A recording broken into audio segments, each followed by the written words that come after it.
família! Com vocês, o projeto CEA em Casa. Continuamos com a nossa campanha de máscaras. Máscaras de criança, máscaras de adultos. Então, se você puder colaborar, a entrega das máscaras é aqui no DIS. Dessa forma, vamos continuar distribuindo para as nossas famílias assistidas e para tantos que estão pelas ruas necessitando desse amparo. Com você, Luiz Daniel, com o tema Conhecendo a Gênese. Olá, hoje nós vamos falar um pouco sobre a Gênese.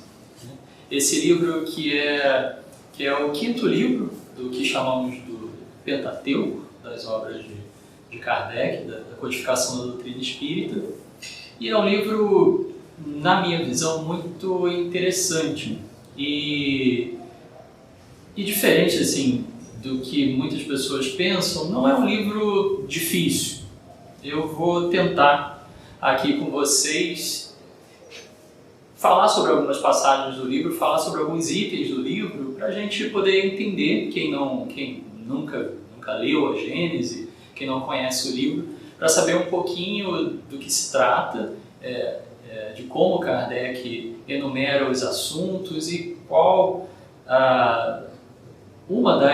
algumas das interpretações que nós podemos dar ao pensamento de Kardec quando ele escreve essa obra, quando ele compila essa obra com as diversas informações que ele já vinha trazendo na bagagem desde o Livro dos Espíritos, na verdade, desde antes do Livro dos Espíritos, né? Quando começamos por os fenômenos das mesas girantes e todos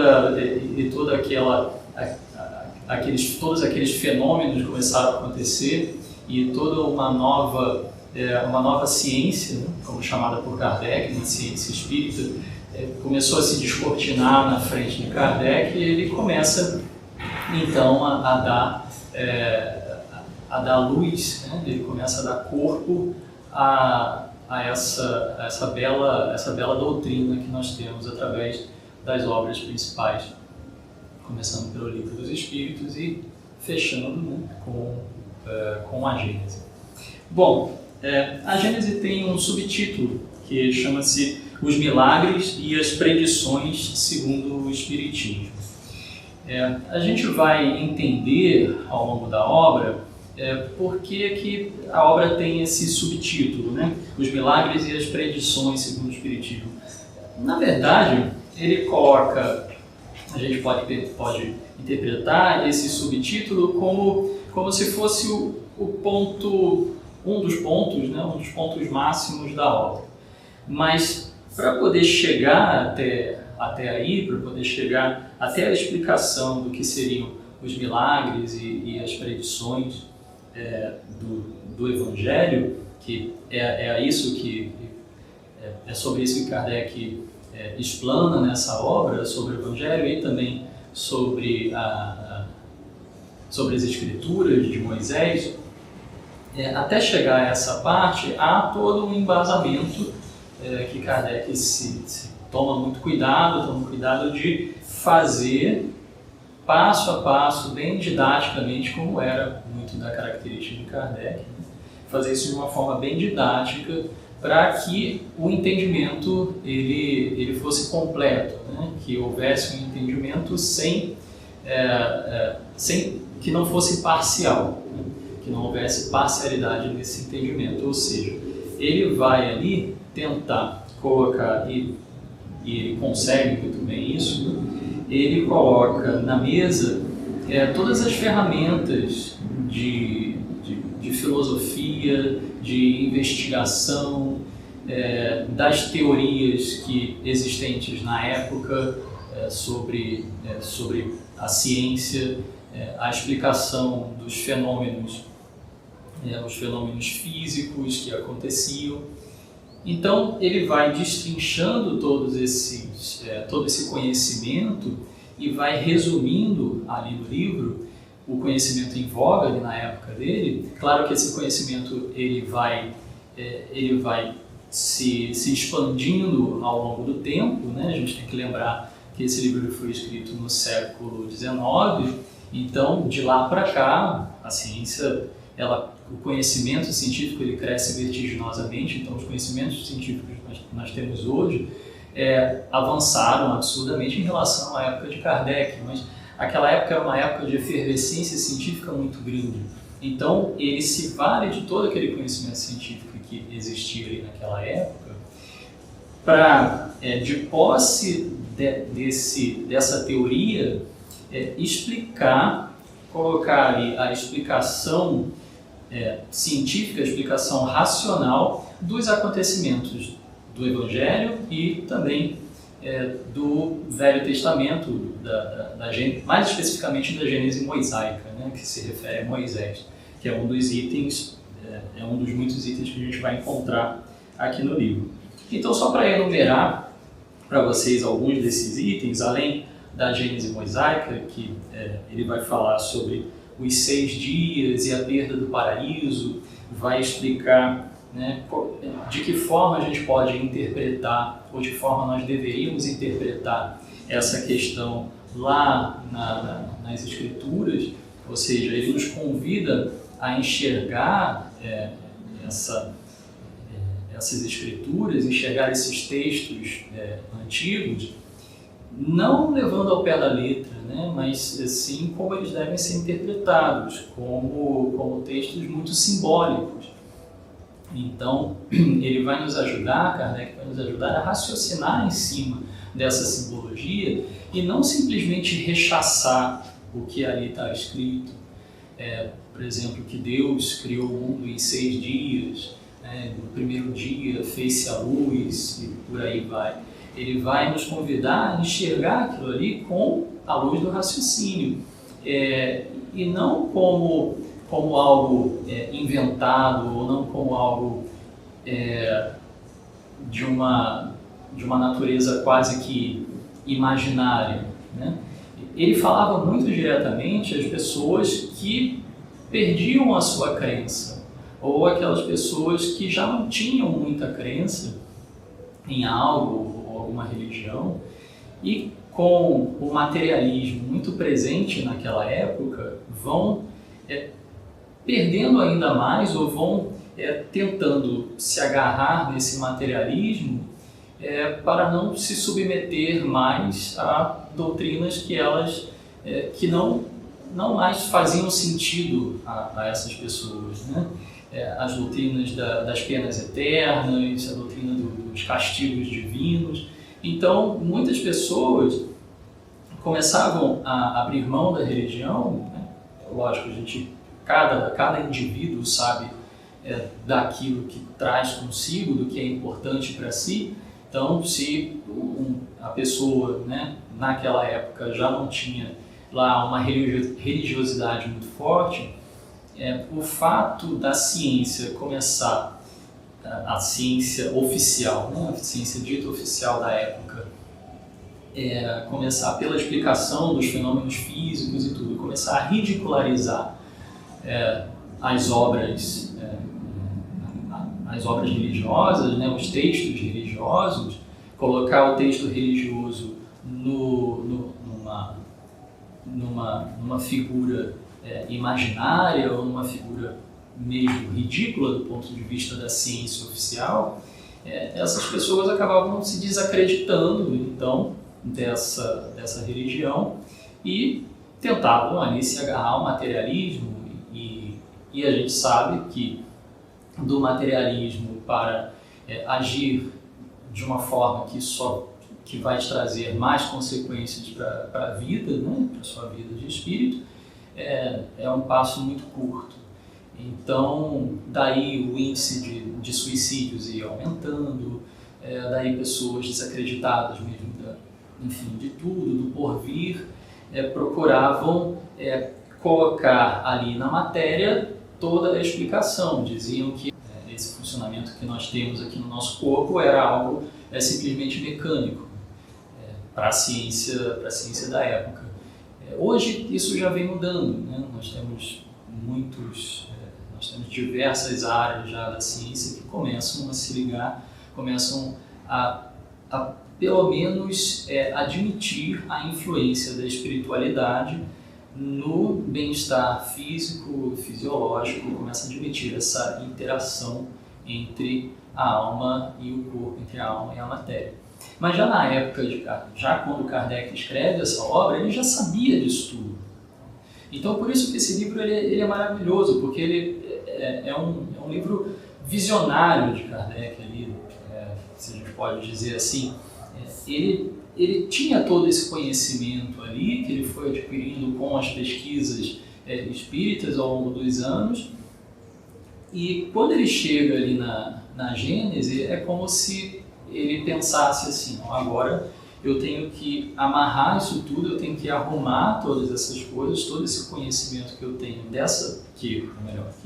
que os espíritos trouxeram da ciência espírita, da realidade espiritual, e amarrar isso com a matéria, com aquilo que salta aos nossos olhos, com aquilo que nós temos, que nós vemos no dia a dia. Então a Gênese ela é um estudo prático da interação entre matéria e espírito. Desde o início, desde o primeiro capítulo até o último, você vê ali na Gênese essa explicação de diversas áreas, diversos ângulos dessa interação entre espírito e matéria.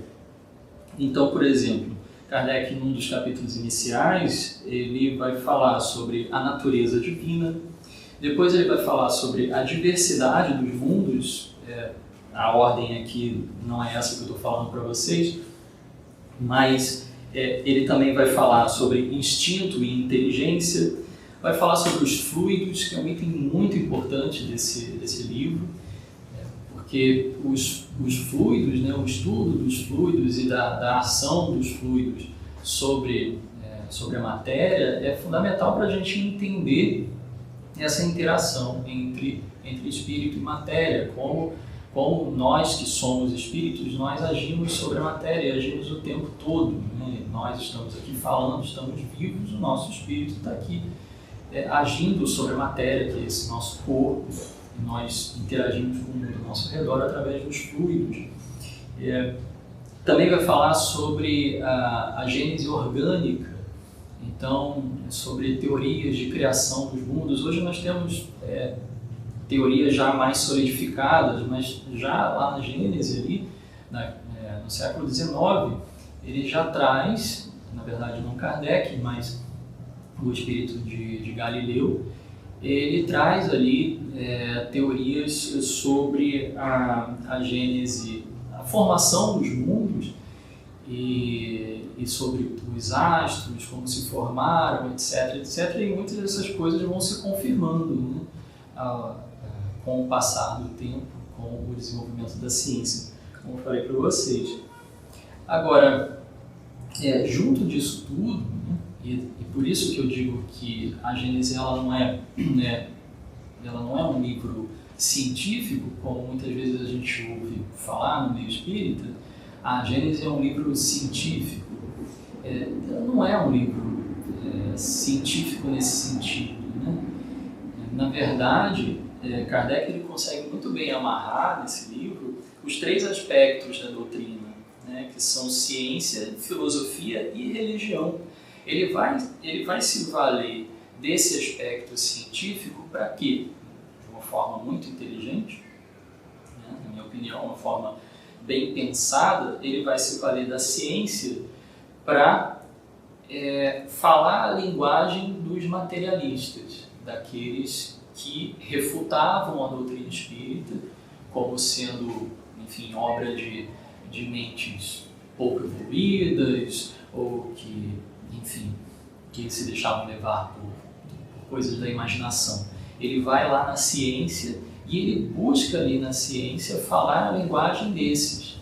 E aí ele vai explicando de forma muito lógica como essa interação entre espírito e matéria nos ajuda a ligar-nos a Deus, à divindade. Então é por isso que num dos capítulos também mais importantes desse livro, ele vai falar sobre a comunhão criador e criatura. Ele vai falar sobre religião e religiosidade, diferença entre religião e religiosidade.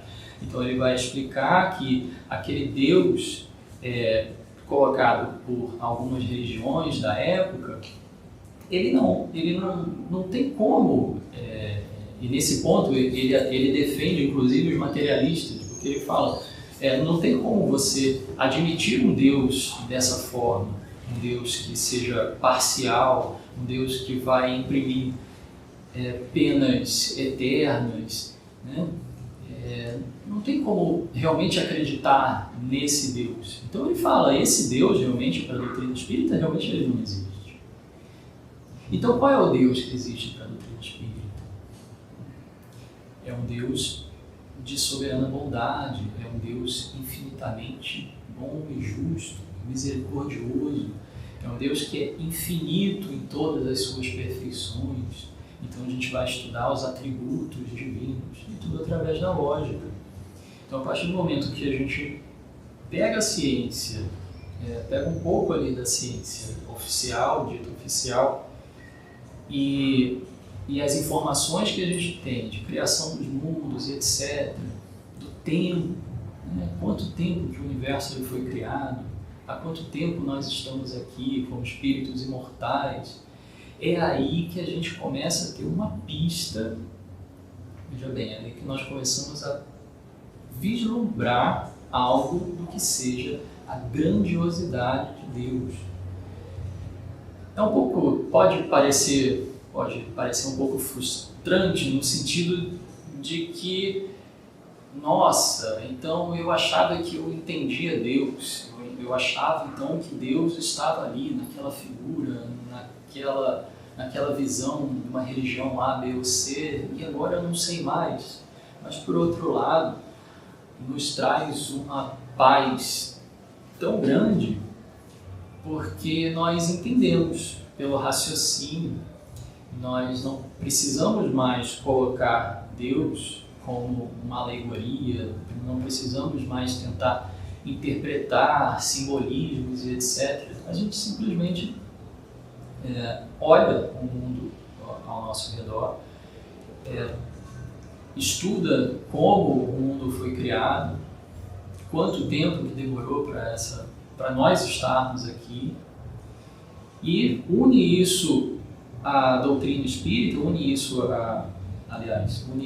aos ensinamentos dos espíritos, quando nos falam sobre a origem dos espíritos, quando nos falam sobre a evolução de princípio espiritual unido ao princípio material, e essa evolução vai acontecendo através dos reinos, né, que nós conhecemos, o reino vegetal, o reino animal, até chegar aqui a homem, né, o Homo sapiens, que somos nós, e vamos continuar evoluindo.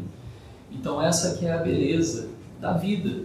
Então eu diria que a Gênese é um livro para explicar a vida e a nossa relação, nós como espíritos, nos relacionando com essa matéria ao nosso redor, e como isso tudo junto provoca essa evolução.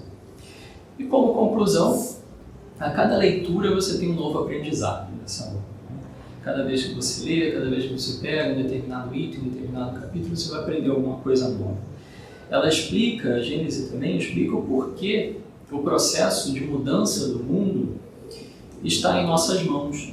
Depois que ele fala sobre Jesus, explica a grandiosidade da natureza espiritual de Jesus, fala, afirma ali que Jesus foi um espírito encarnado aqui na Terra, é um espírito de uma grandeza absurda, né? Que, enfim, nós não temos como mensurar, nós só podemos imaginar a grandiosidade da característica espiritual de Jesus, mas quando encarnado aqui, ele era um espírito como os outros, era um homem de carne e osso como os outros.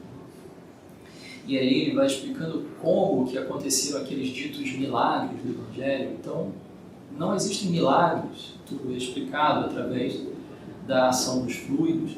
E aí, passando por isso tudo, ele chega no último capítulo e fala que são chegados os tempos, nos convidando a ter em mente, a ter esse pensamento ativo de que nós somos os responsáveis pelo nosso futuro e por um planeta melhor, né? Que essa mudança de um mundo para um mundo melhor, ela não vai acontecer da noite para o dia, ela vai demorar um tempo ainda, mas depende de nós, depende de cada um de nós.